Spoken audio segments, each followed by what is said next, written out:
Garrett and Dela Beckwith set out for their Mount Hooker climbing expedition with enough gear to handle any emergency. Except, in a twist that would haunt their story, they left their satellite phones sitting in the truck when the experienced climber and his 19-year-old daughter missed their scheduled check-in. That single detail transformed a routine search into Wyoming's most baffling mystery.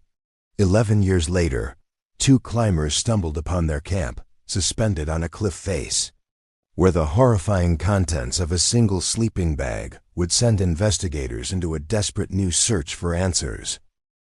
The silence began on a Tuesday in late August 2013.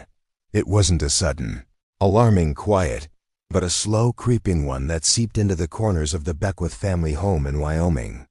Marianne Beckwith had expected the call at 7 p.m. It was the prearranged time, the one her husband, Garrett, had insisted upon before he and their 19-year-old daughter, Dela, left for their climbing trip. Garrett, a 45-year-old engineer, was a man of systems and redundancies, a meticulous planner who believed that nature's chaos could be managed with enough foresight. A missed check-in was not part of his system. As 7 p.m. came and went, Marianne told herself it was nothing a dead battery on the satellite phone, a difficult pitch on the rock face that took longer than anticipated. Mount Hooker wasn't a casual hike. It was a formidable beast of granite and ice in the heart of the Wind River Range, a place that didn't adhere to schedules. She busied herself, the coffee she'd made for the call growing cold on the counter. The house felt too large. The familiar hum of the refrigerator and the ticking of the clock on the wall, amplifying the absence of the one sound she was waiting for. By Wednesday, the silence had grown teeth. Marianne found herself pacing, picking up her phone only to see the same empty screen. She reread the last message from Dela, sent 4 days earlier from the trailhead. It was so full of life, so blissfully unaware. Starting the approach, see you in a few days. Love you. The words, once a comfort, now felt like a ghost. Garrett's climbing partner, Alistair Finch, had once described him as the safest climber he knew, a man who checked his knots 3 times and mapped out every contingency. For him to be 2 days overdue with no word was not just out of character, it was a violation of his own rigid code. The gnawing anxiety in Marianne's gut curdled into a cold, hard certainty. Something was wrong. Just after noon on Wednesday, her hands shaking slightly, Marianne Beckwith dialed the number for the Fremont County Sheriff's Office. She spoke to a calm, professional voice on the other end, her own voice tight as she tried to convey the gravity of the situation without sounding hysterical. She explained that her husband, Garrett, and their daughter, Dela, were missing. She detailed their intended route on Mount Hooker, emphasizing Garrett's extensive experience and his unwavering commitment to safety protocols. She recounted the final text message from Dela, the words catching in her throat. For the dispatcher, it was a familiar call in a region defined by its wilderness. But the mention of Mount Hooker, coupled with a 2-day silence from an experienced climber, elevated the report. This wasn't a lost tourist on a day hike. This was a high-risk situation in one of the most unforgiving environments in the state. The case was immediately flagged as a high-priority missing persons incident. Within the hour, a deputy was assigned the first procedural step in what everyone knew could become a massive undertaking. His task was simple yet crucial: drive to the remote trailhead at the edge of the wilderness and confirm the presence of the Beckwiths. Vehicle.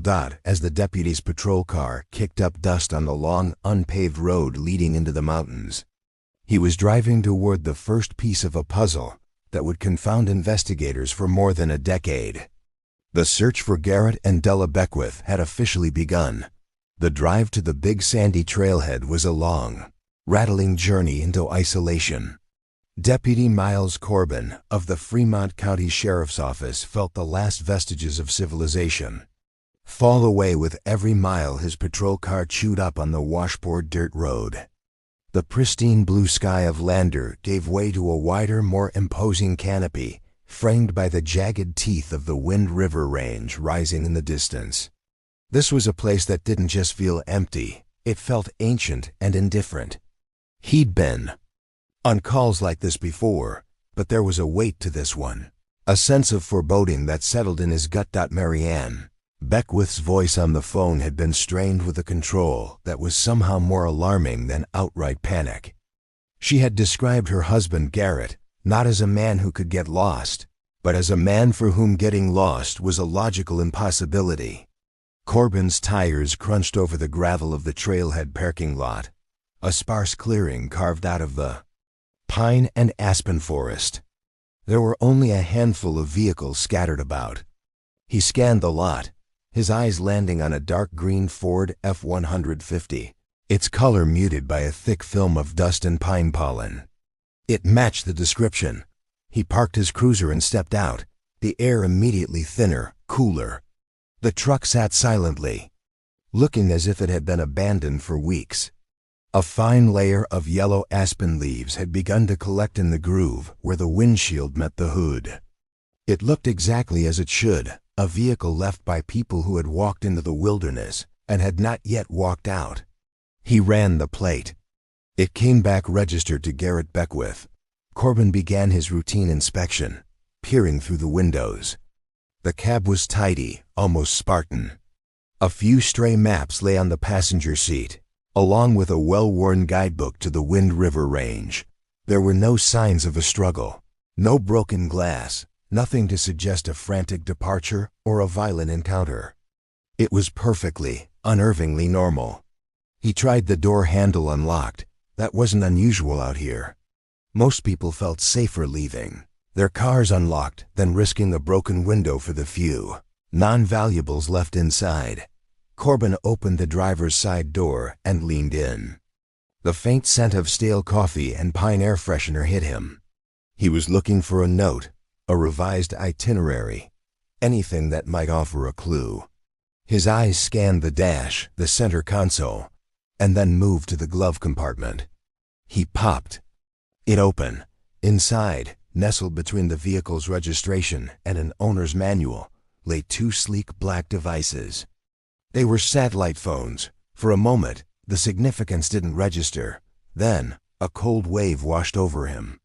He stared at them, his mind racing to reconcile their presence with the facts of the case.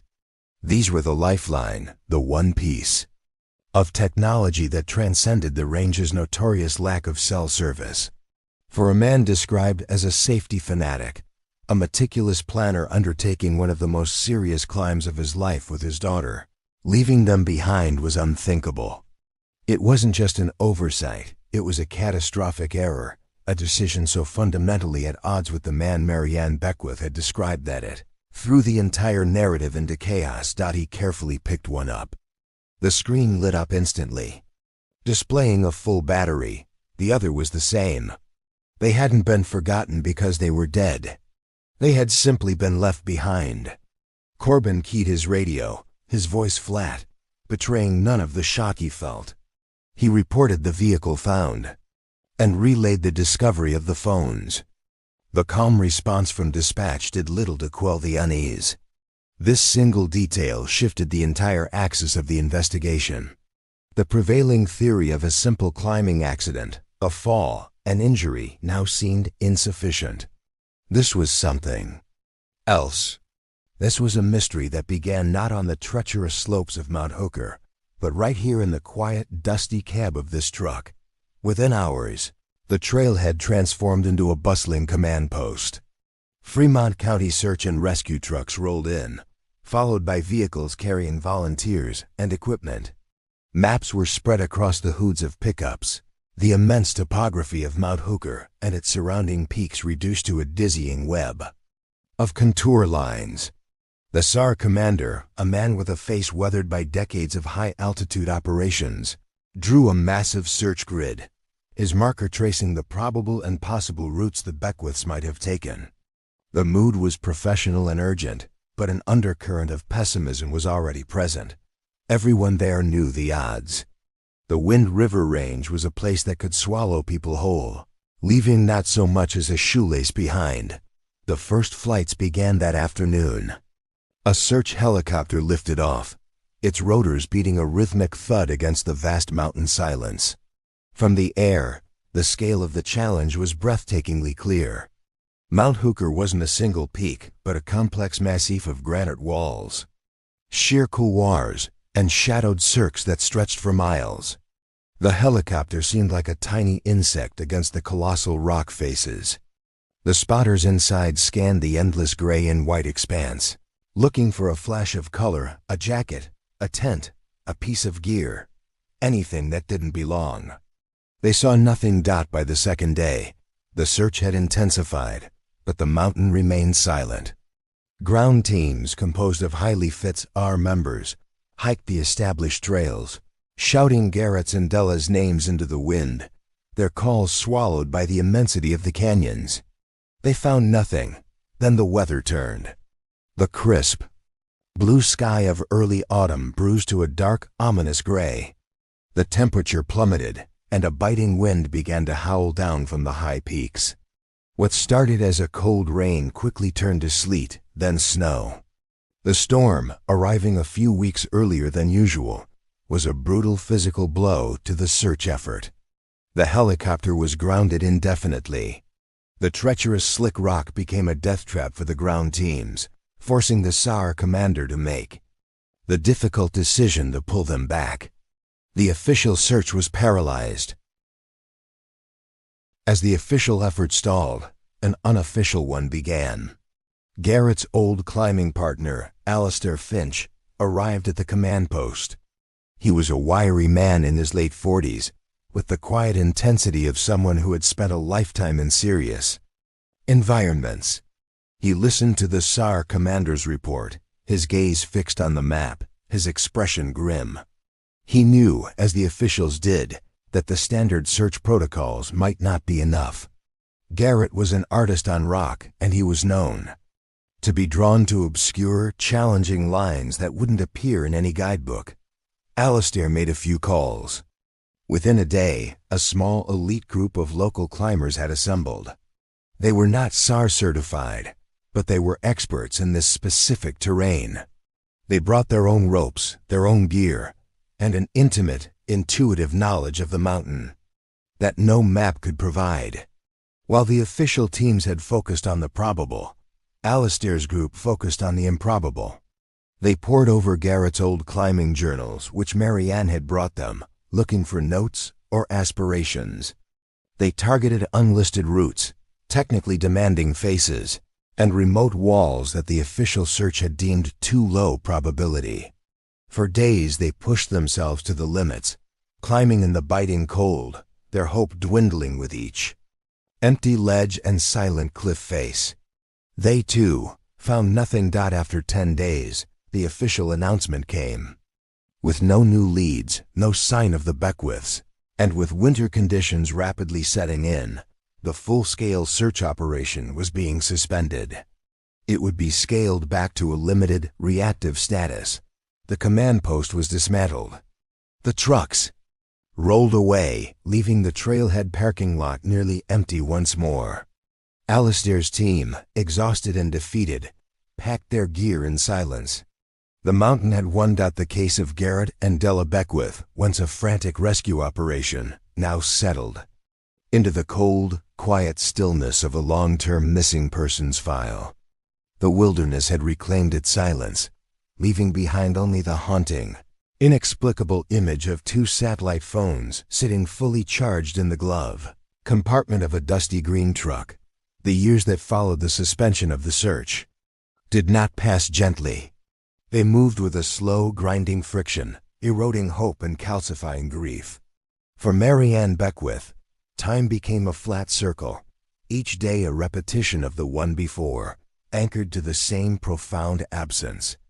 The house in Lander, once filled with the vibrant energy of her daughter and the steady presence of her husband, became a quiet, meticulously preserved museum of a life that had abruptly stopped.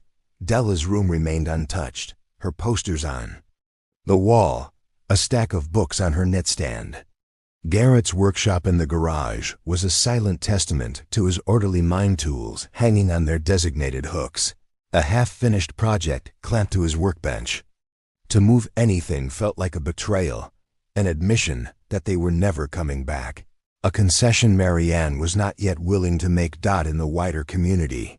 The story of the Beckwiths slowly transitioned from a raw, immediate tragedy into a piece of local folklore. It became a cautionary tale, a ghost story whispered at trailheads and in climbing shops.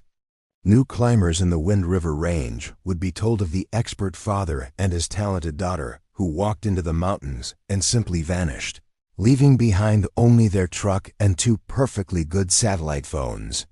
The story served as a grim reminder of the wilderness's absolute power, its capacity to erase even the most prepared. The initial flood of casseroles and condolence calls to Marianne's home had dwindled to a trickle, then to a respectful, knowing silence from neighbors who no longer knew what to say. She was trapped in a state of suspended grief, a limbo from which there was no escape because there was no finality. The official case file, thick with search grids, interview transcripts, and technical reports, was moved from an active investigation drawer to a cold case cabinet at the Fremont County Sheriff's Office. It sat there, a testament to a mystery that had resisted every effort to solve it. Then, 3 years after the disappearance, in the summer of 2016, a flicker of possibility broke the stillness. A backpacker navigating off-trail to fish a remote Alpine Creek several miles southeast of Mount Hooker saw a glint of metal in the shallow, clear water. He reached in and pulled out a small hexagonal piece of alumina, a climbing nut, wedged tightly into a crack in a submerged rock. It was a high-end piece of protection gear, weathered but still solid. The hiker, an experienced outdoorsman himself, knew about the Beckwith case. He carefully marked the location and brought the piece of gear to the sheriff's office. The discovery briefly resuscitated the investigation. The local news ran a short segment showing a picture of the climbing nut and rehashing the details of the disappearance. For a few days, it felt like 2013 again. Marianne's phone rang with calls from reporters. A detective from the cold case unit was assigned to follow up. He cross-referenced the brand of the nut, a specialized piece made by a small European company with the inventory of gear Garrett was known to use, compiled from receipts and Alistair Finch's memory. It was a match. The brand was one Garrett favored. Hope, however, is a fragile thing. The detective's follow-up investigation revealed the frustrating ambiguity of the clue. While the brand was a favorite of Garrett's, it was also popular among other serious climbers. There was no serial number, no unique marking that could definitively link it to him. Furthermore, its location was problematic. The creek was miles away from any logical ascent or descent route on Mount Hooker. It could have been washed downstream, over 3 years from almost anywhere, or it could have been dropped by another climber entirely. After a week of analysis and a targeted but fruitless search of the area where the nut was found, the detective had to conclude that it was a dead end. The clue was too common, its provenance too uncertain. The brief glimmer of hope for Marianne was extinguished, leaving the darkness that followed feel even deeper. Another 2 years passed. The case sank back into obscurity until it was resurrected. In the most unexpected of places, a niche, text-based online climbing forum, a relic from an earlier era of the internet that a small community of dedicated climbers still frequented. In a long-dormant thread from 2013 titled Beckwith Disappearance Mount Hooker, a user with an anonymous handle posted a new theory. The user pointed out that Garrett Beckwith had taken out a modest small business loan about a year before he vanished. They speculated, with no evidence, that perhaps the business was failing and that Garrett, facing financial ruin, had staged the disappearance as a way to escape his debts, possibly even harming his daughter in the process. The baseless accusation spread quietly through the small online community, but it eventually found its way to a local Wyoming blogger who wrote a sensationalist post about it. The rumor, born in the dark corners of the internet, was now a public narrative, staining the memory of a man who could not defend himself. For Mary Ann, it was a profound violation. The suggestion that Garrett could have been responsible for their fate, that he could have harmed Dela, was a cruelty she could barely comprehend. The public nature of the rumor, however unfounded, forced the hand of the cold case unit. A detective was once again assigned to pull the Beckwith file. He spent a week meticulously reviewing Garrett's life, a task that felt like an intrusion into the private world of a dead man. He subpoenaed bank records, credit reports, and the loan documents for the small engineering consultancy Garrett had started. The financial picture that emerged was not one of desperation. The business was solvent, if not wildly profitable. The loan payments were all current. Garrett had a healthy life insurance policy, but it was nothing extravagant, and Mary Ann was the sole beneficiary. There were no large cash withdrawals, no liquidated assets, no signs of a man planning to flee his life. After an exhaustive review, the detective wrote a final addendum to the file: financial motive for voluntary disappearance unfounded. The rumor was officially debunked, but the damage was done. Another potential path of inquiry had been explored and found to be a barren wasteland. The Beckwith case was now colder than ever. It had become a file of negations, a story defined by what it wasn't. There was no evidence of foul play, no evidence of a staged disappearance, and no evidence of a simple accident. The investigation was officially inactive, a ghost in the Sheriff's Department archives. The vast, silent expanse of the Wind River Range held its secrets, and the mystery remained anchored to that one maddening, inexplicable fact: two climbers had gone to face a deadly mountain and had left their only hope of rescue sitting fully charged in the glove compartment of their truck. 11 years is a long time. It's long enough for granite to be scoured by wind and ice, for memories to soften and blur, and for a cold case to be buried under the weight of 1,000 new ones. In the late summer of 2024, Mount Hooker remained as impassive and monumental as ever, its secrets held tight within its stony heart. The story of the Beckwiths had faded into the background noise of Wyoming lore. But the mountain wasn't done with their story yet. Chloe Vance and Ben Carter were a different breed of climber from Garrett Beckwith. They belonged to a new generation. Armed with ultralight gear, advanced meteorological data on their phones, and an appetite for pushing the boundaries of what was considered possible. They weren't seeking the classic, established routes. They were artists, and their medium was unclimbed rock. Their goal on this trip was to establish a new line up a sheer, intimidating wall on a lesser trafficked aspect of Mount Hooker, a face known for its technical difficulty and lack of obvious features.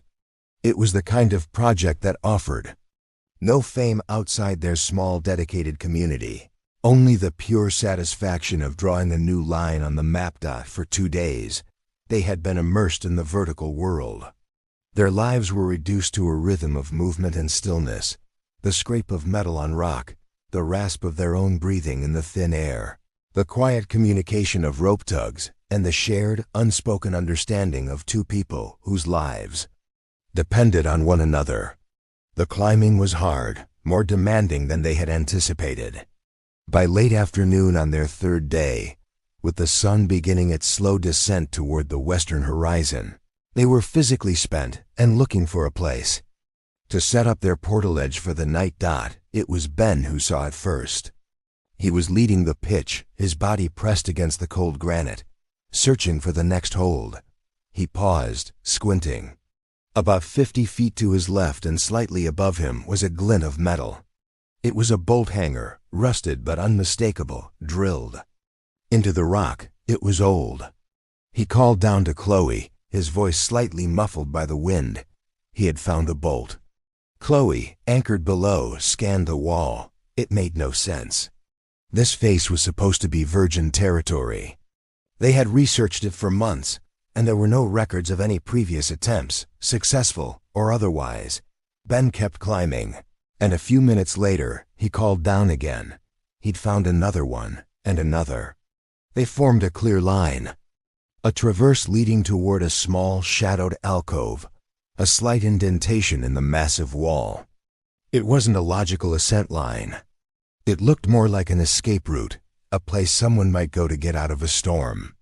Curiosity, a powerful force in people who willingly climb thousands of feet up sheer rock, began to override their exhaustion. A bivouac spot that was already equipped with anchors was a gift, saving them hours of difficult drilling.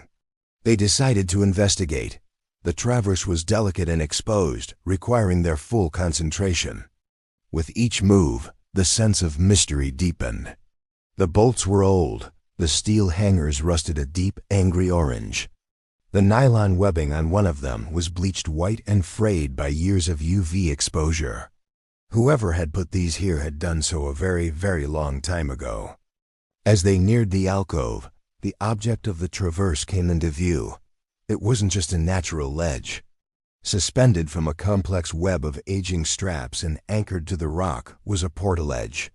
It hung there like a derelict ghost ship, its gray fabric faded and stained, flapping softly in the wind. A wave of unease washed over Chloe. This wasn't just an old camp, it felt like a shrine, a place frozen in time. Ben reached the anchor point first and secured himself. Chloe followed, her eyes fixed on the strange, silent platform. When she finally clipped in beside him, they simply stared, the wind the only sound. The portaledge was a time capsule. Blue dry bag, its plastic brittle and cracked, sat huddled against the rock wall. Next to it, a coil of climbing rope lay in a perfect, neat circle, though it was stiff and faded, its sheath bleached almost white. And next to the rope was a sleeping bag. It was a deep, dusty red, and it was zipped almost all the way to the top. The scene was profoundly eerie. There was a sense of order to it, a deliberateness that was at odds with the idea of simple abandonment. People who bailed on a climb in an emergency didn't usually take the time to coil their rope so neatly. An unspoken question hung in the air between them. Where were the people who owned this gear? Chloe felt a strange compulsion, a need to understand what she was looking at. She unclipped from the anchor and, carefully testing her weight, lowered herself onto the edge of the portaledge. The fabric groaned under her, but the frame held. The air on the ledge was still, shielded from the wind, and it felt heavy, stagnant. She reached for the dry bag first, her fingers brushing against the cracked plastic. It was light, almost empty. Her gaze shifted to the red sleeping bag. It was partially covered in a fine layer of granite dust, and a single stubborn weed had somehow taken root in a fold of the fabric. It was the centerpiece of the tableau, the object that held the most pressing mystery. She could see a small lump at the top, where a pillow might be. She hesitated, a prickle of fear running up her spine. Ben watched her, his expression tense. Taking a deep breath, Chloe reached for the zipper. It was stiff, corroded by years of moisture and ice. She had to work it back and forth, the grating sound unnaturally loud in the mountain silence. It moved an inch, then another. The fabric began to part. She saw clothes, first a bundled-up fleece jacket, which explained the lump. Then, as the opening widened, she saw something beneath it. It was pale, almost white, and had a smooth, curved shape. For a surreal moment, her brain refused to process it. It looked like a piece of bleached, sculpted wood. Then the zipper gave way another few inches, and the object rolled slightly to the side. Two dark, empty sockets stared up at the sky. A choked gasp escaped Chloe's lips. She scrambled back, her heart hammering against her ribs. It was a skull. She was looking at a human skull, resting on a pillow of clothes inside a sleeping bag, on a forgotten ledge thousands of feet up a cliff face. Ben, seeing her reaction, moved to the edge. He peered down, his face paling. "Oh my God," he whispered, the words snatched away by the wind. They stared in horrified silence. The full reality of the scene crashed down on them. This wasn't a camp. It was a tomb, a vertical grave suspended in the sky for years. Inside that faded red bag was a complete human skeleton. They were miles from civilization, hanging on a rock face next to the remains of a long-lost climber. The vast, beautiful wilderness that had felt like their playground moments before now felt like a predator, vast and menacing. The shock gave way to a cold, clear-headed sense of purpose, their training kicking in. They knew they couldn't touch anything else. This was a crime scene, or at the very least, a scene of a death that needed to be investigated. Chloe pulled out her phone. Her hands were shaking, but she forced herself to be methodical. She took photos from every possible angle, capturing the portaledge, the gear, the sleeping bag, and the wider context of the cliff face. The bright digital glow of the phone screen looked profane in this ancient, solemn place. Ben checked his own device, finding the GPS coordinates and taking a screenshot. There was no cell service. They were completely alone with their discovery. The sun was touching the horizon now, painting the sky in brilliant strokes of orange and purple. The beauty of the sunset felt like a cruel joke. They had to get down, but the thought of spending the night there, even 100 feet away, was unbearable. They made the difficult decision to start the long, technical descent in the fading light. The journey down was a tense, silent ordeal. Every rappel, every anchor check was performed with a grim, mechanical focus. The normal, easy chatter between them was gone, replaced by a heavy silence filled with the image of those two empty eye sockets staring up from the sleeping bag. The mountain, which had been a source of joy and challenge, now felt haunted. They were no longer just climbers. They were messengers carrying a terrible secret out of the wilderness. It was a full 24 hours later, after a sleepless night bivouacked on a lower ledge and a grueling final descent, that they finally stumbled out of the forest and into the big, sandy trailhead parking lot. Their legs were trembling with exhaustion, their minds numb with what they had seen. Chloe found a single bar of cell service. Her fingers fumbled as she dialed 911, her voice cracking as she spoke the words that would finally, after 11 years of silence, reopen the cold, forgotten case of the Beckwiths. "We're at Mount Hooker," she said. "We found something. We found a body." The call from Chloe Vance sent a jolt through the Fremont County Sheriff's Office. A discovery on Mount Hooker, a body on a portaledge. It was a scenario so specific and so strange that it immediately pulled the oldest and coldest case from the archives. The Beckwith file, thick with the dust of 11 years, was laid open on the desk of Detective Isabella Rossi. Rossi was new to the cold case unit, a sharp, tech-savvy investigator who had built a reputation for seeing old evidence with fresh eyes. She was 28 years old, meaning she had been a teenager herself when Garrett and Dela Beckwith had vanished. As she read through the initial reports from 2013, the details felt like echoes from another era. The search grids, the suspension notice, the baffling mystery of the satellite phones. Now a ghost from that past had reappeared, suspended thousands of feet in the air.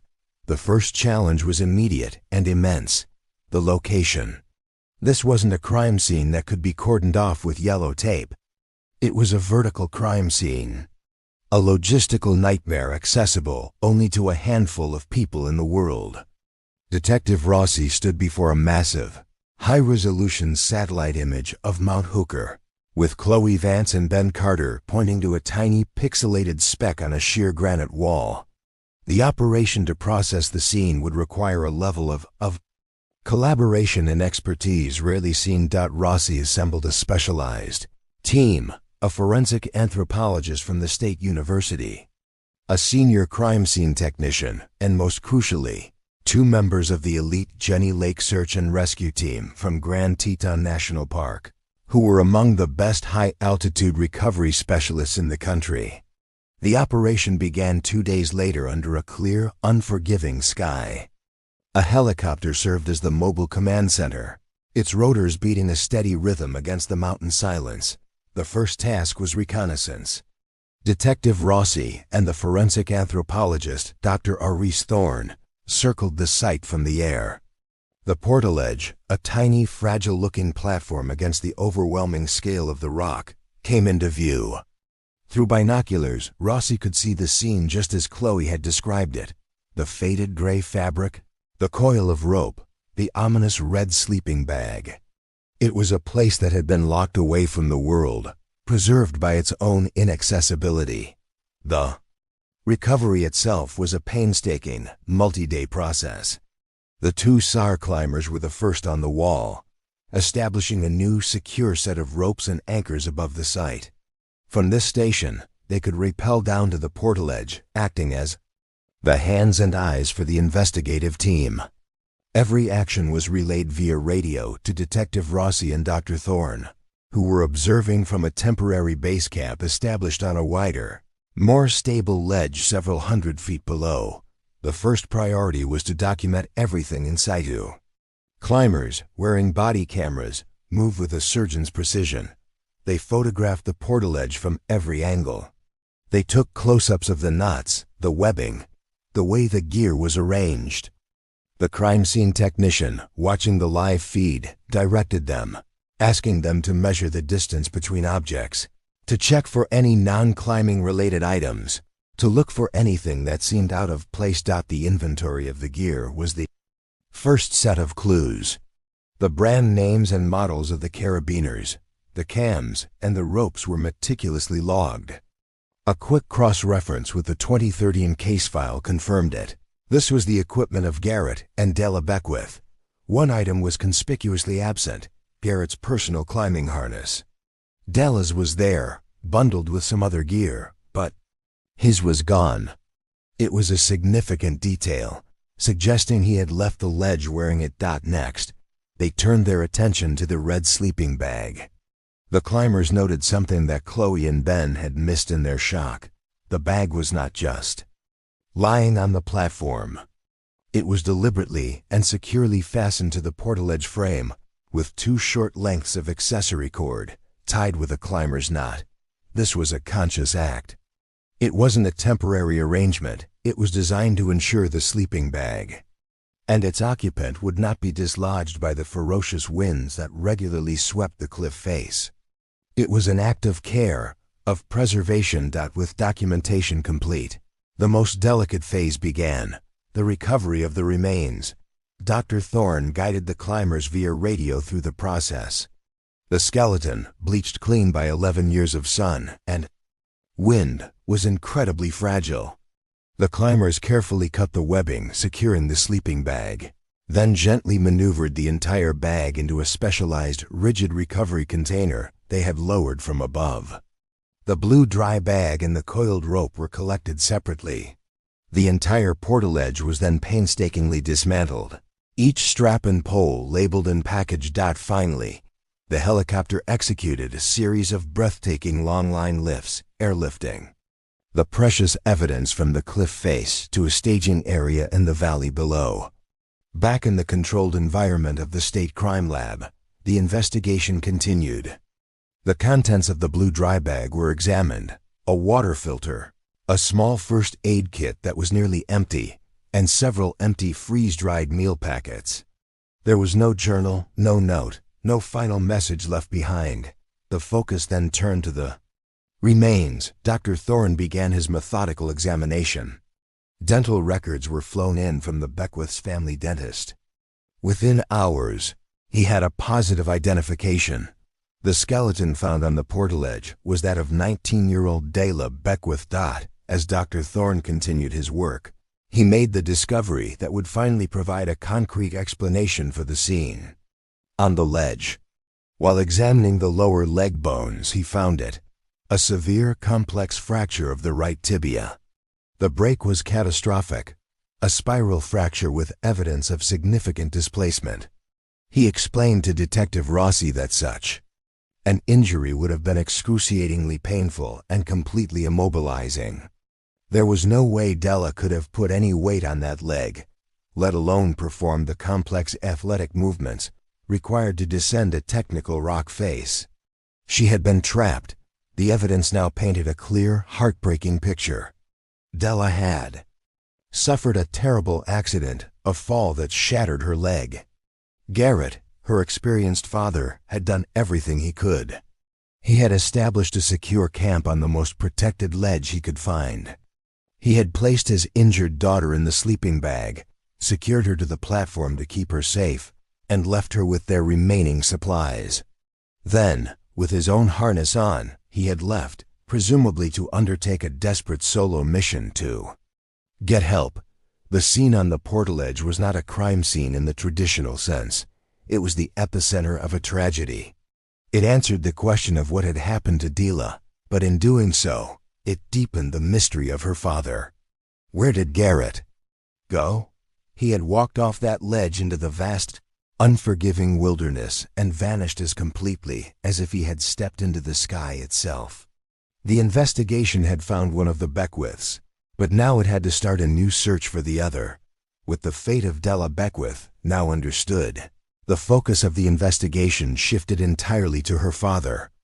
Garrett Beckwith was no longer just a missing person. He was a man with a known starting point and a desperate, tragic purpose.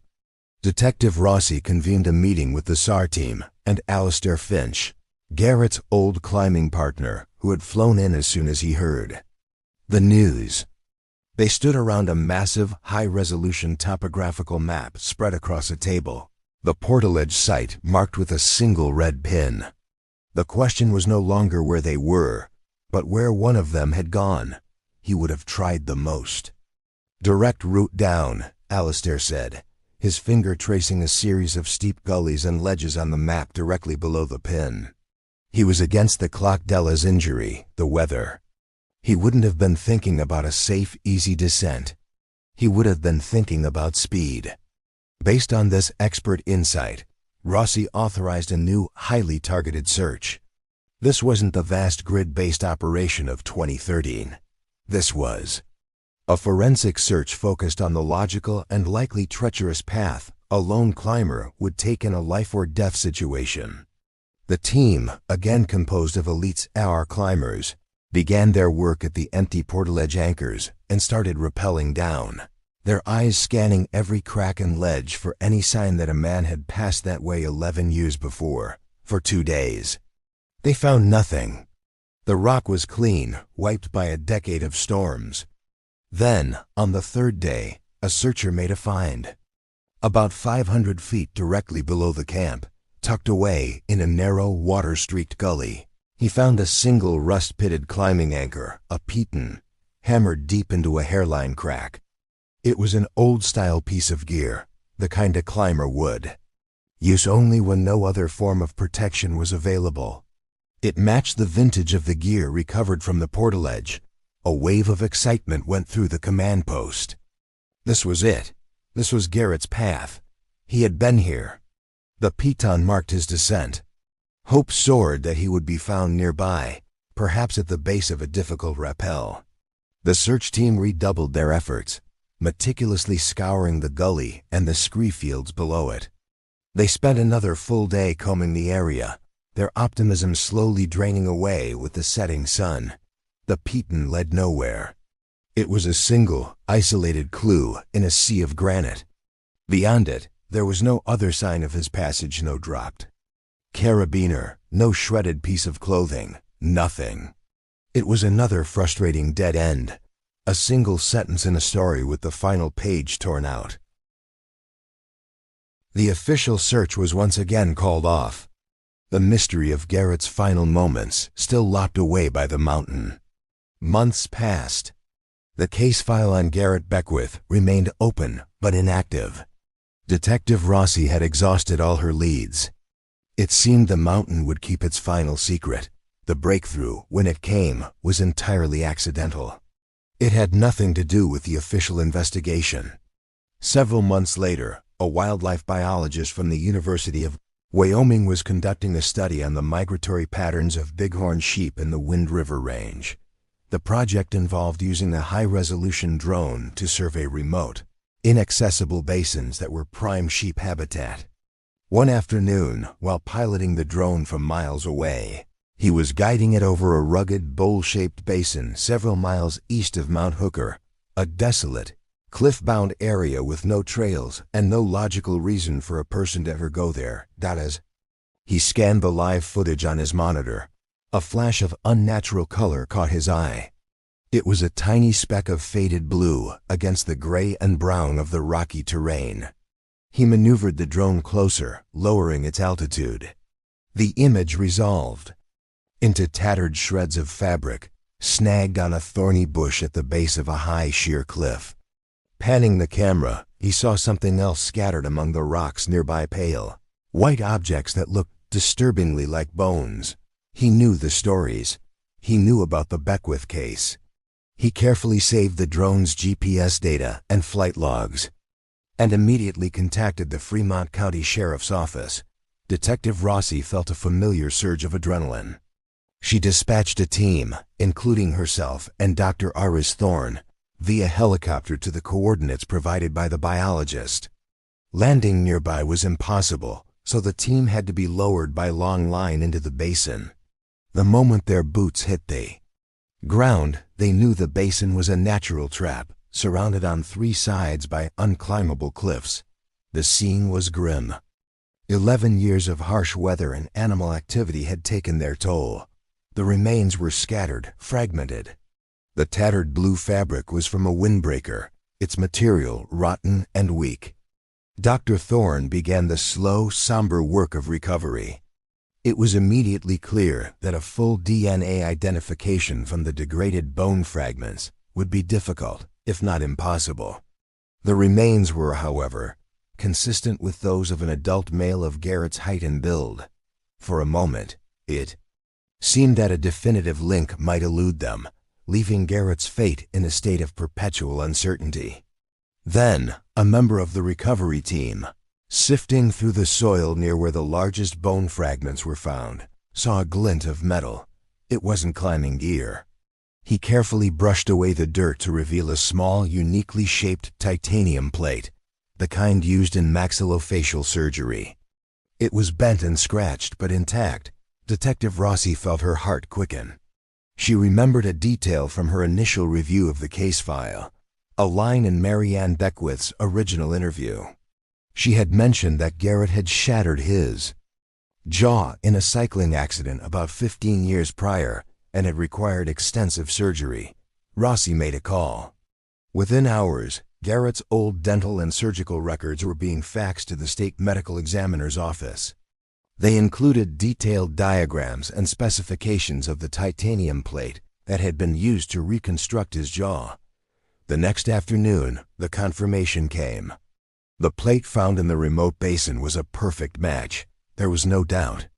After 11 years, Garrett Beckwith had been found. His final resting place was not at the bottom of a climbing route, but miles away, at the base of a cliff he had likely never intended to be on. The location told the final, tragic chapter of his story. He hadn't just fallen, he had become profoundly lost. In his desperate, high-stakes race against time, likely disoriented by injury, weather, or darkness, he had strayed far from the logical descent path, ending up in a part of the wilderness from which there was no escape. His final moments were not a calculated risk, but a fatal error born of desperation and love. The discovery of Garrett Beckwith's remains brought the long, agonizing search to a close, but it did not bring simple closure. Instead, it offered a theory pieced together from fractured bones, a rusted piton, and the silent testimony of a vertical grave. The official conclusion, entered into the final report by Detective Isabella Rossi, was one of cascading tragedies, a story of love and desperation played out on a stage of unforgiving granite. The prevailing theory, accepted by the investigators and by Beckwith herself, was as logical as it was heartbreaking. The story began with a misstep on the rock, a moment of misfortune that resulted in Dela's severe leg fracture. From that instant, their ambitious climbing adventure transformed into a desperate fight for survival. Garrett, the meticulous planner, did everything right. He established a secure camp on the portal edge, a fortress against the elements. He stabilized his daughter's injury as best he could, placed her in the sleeping bag to protect her from the biting wind and cold, and consciously secured her to the platform, an act of a father ensuring his child would be safe while he was gone. He left her with their supplies, a small comfort in an impossible situation. Then, wearing his harness and taking only the most essential gear, he embarked on a solo mission for help, a descent he knew was fraught with peril. His path, marked by that single lonely peatan, showed his initial intent. But somewhere in the treacherous gullies and ledges below, something went wrong. Perhaps it was the encroaching storm that had thwarted the initial search, a sudden whiteout that erased the landscape and his sense of direction. Perhaps it was a small slip, a minor injury that compounded his problems. Or perhaps it was simply the immense disorienting scale of the wilderness. Lost and likely hypothermic, he had wandered miles off course, ending up in the inescapable basin, where he ultimately succumbed to a final fatal fall. Miles away, on the cliff face, Dela waited. She would have watched the clouds roll in, her hope dwindling with the fading light, until she too succumbed to her injuries and the relentless cold dot. It was a story without villains, a perfect storm of bad luck and the brutal indifference of nature. Yet even with this narrative, one question remained, hanging in the air like an unresolved chord. It was the question that had haunted the case from the very first day, the detail that elevated it from a simple tragedy to a profound mystery. Why were the satellite phones left in the truck? It was the central, inexplicable flaw in an otherwise logical chain of events. Had it been a simple human oversight, a moment of overconfidence from an expert climber who believed he had transcended the need for such precautions on a familiar mountain? Or had they been intentionally left behind for a reason that would forever remain unknown? That single, seemingly minor decision, made in the quiet of the trailhead parking lot 11 years earlier, was the fatal pivot point. It was the mistake that had removed any chance of a different outcome, the silent error that had set in motion a chain of events from which there was no recovery. That the answer to that question was buried with Garrett and Dela, leaving an unfillable hole in the center of the story. For Garrett Beckwith, the final discoveries brought a brutal kind of peace. The limbo of not knowing, a unique and torturous form of grief, was over. She was now a widow and a mother who had lost her only child. But she was no longer the wife and mother of the missing. She could finally bring Garrett and Dela home. A small private service was held. She buried the remains of her daughter and the fragmented, recovered pieces of her husband side by side. The story had an ending, even if it was incomplete.